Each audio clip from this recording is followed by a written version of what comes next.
Sometimes German tank design is praised for its incredible attention to detail, its impact on inspiring other armies to create better military vehicles, and for its innovation. To some, bigger when it comes to tanks and life is always better. We've seen in the past with other vehicles we've looked at that bigger isn't always better and often leads to an extremely slow vehicle. The Tiger tank is known today as one of history's greatest. However, what about the larger vehicle that partly borrows its name? Today we look at the Jagdtiger and consider whether it was a good tank or not. To support our channel, please make sure to subscribe. The Jagdtiger, which translates into English as hunting tiger, saw brief service from 1944 up until the surrender of Germany in small numbers. A full-scale wooden mock-up of the tank was made in 1943 and presented to Hitler. Hitler was extremely enthusiastic about the concept of the Jagdtiger. Only between 70 and 88 of these tanks were ever produced, even though 150 of them were ordered. 2 heavy tank battalions were equipped with Jagdtigers, with the first vehicles reaching the front in September 1944. So let's have a little look as to whether the Jagdtiger was a good tank or not. Well, firstly, let's look at the gun on board this beast. It was fitted with a 128mm Pak 44 gun, which measured 55 calibers, but only had 10 degrees of traverse. In theory, this gun could knock out any allied tank easily. This could smash other vehicles to bits and penetrate pretty much all of the allied armour with ease. The different pieces of ammunition needed to be assembled by 2 loaders before each shot, and the gun had to be levelled to evacuate the breach. On board the Jagdtiger was also a mounted machine gun in its hull, and sometimes also a second anti-aircraft machine gun on the rear engine deck.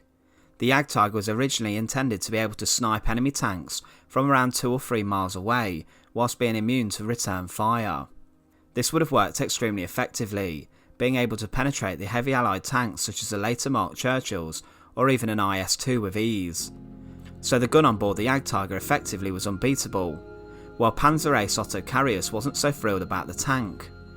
He stated that any traversing of the cannon had to be effective by movement of the entire vehicle. Because of that, transitions and steering differentials were soon out of order. He also went on to state that he had to lock down the barrel of the gun, because otherwise many of the brackets would have been worn out too quickly, making aiming impossible after this. Carius also said that the cannon, because of its enormous length, was battered about so much from a short move that it was no longer aligned well after an off-road move.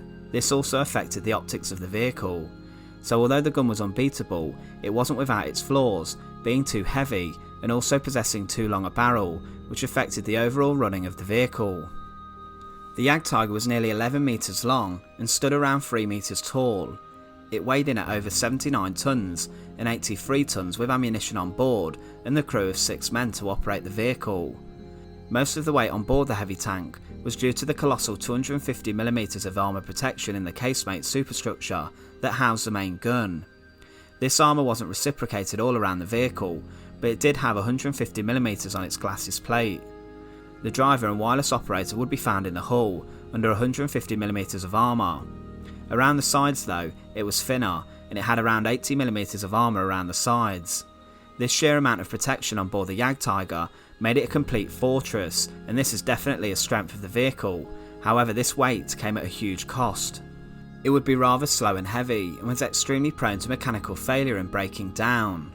Also, the range of the vehicle was rather poor, with it being able to go a maximum of 75 miles on road from one fuel tank, and only 50 miles off-road. The transmissions and differentials on board would break down easily, because of the vehicle needing to move to rotate the gun. With regards to its engine, it was fitted with a V12 Maybach engine, which gave out around 690 horsepower. This might seem like a lot, but on board the Jagdtiger and under the immense weight of the vehicle, it was very underpowered and caused lots of technical issues. Because of this, the engine problems added to more frequent breakdowns, which led to more Jagdtigers being lost to mechanical problems or from a lack of fuel than being knocked out by the enemy. So we've looked at a few of the specs of the vehicle, but how good was it really in combat? If it hadn't broken down before it reached the battlefield, it was surely capable of wiping out any other vehicle in the Second World War. It would make mincemeat of Shermans and T-34s. However, one issue was the poor training of the vehicle's crews and the poor morale. Let's remember that when the Jagdtiger was deployed, it was at the end of the Second World War, when Germany was facing impending defeat. At the Ruhr pocket, two Jagdtiger commanders would fail to attack an American armoured convoy in broad daylight in the fear that an Allied air attack would strike, even though the German armour was well camouflaged. Both of these vehicles then broke down whilst withdrawing due to the fear of the air attack that never materialised, and one was then destroyed by its own crew. Another vehicle would fall into a bomb crater at a later date and was disabled because of this, and one was even lost to a friendly Panzerfaust attack by a member of the Volkssturm militia who had never seen a Jagdtiger before and thought it was an Allied vehicle. The first Jagdtiger lost in combat was in France in 1945. This particular vehicle was not lost due to combat with another armoured vehicle, but was lost due to an American infantryman firing a bazooka, which at the time was considered underpowered and ineffective against a huge vehicle. The rocket, however, managed to subsequently knock out the huge tank. Another case is how a Jagdtiger climbed a hill to attack 5 American tanks 600 metres away.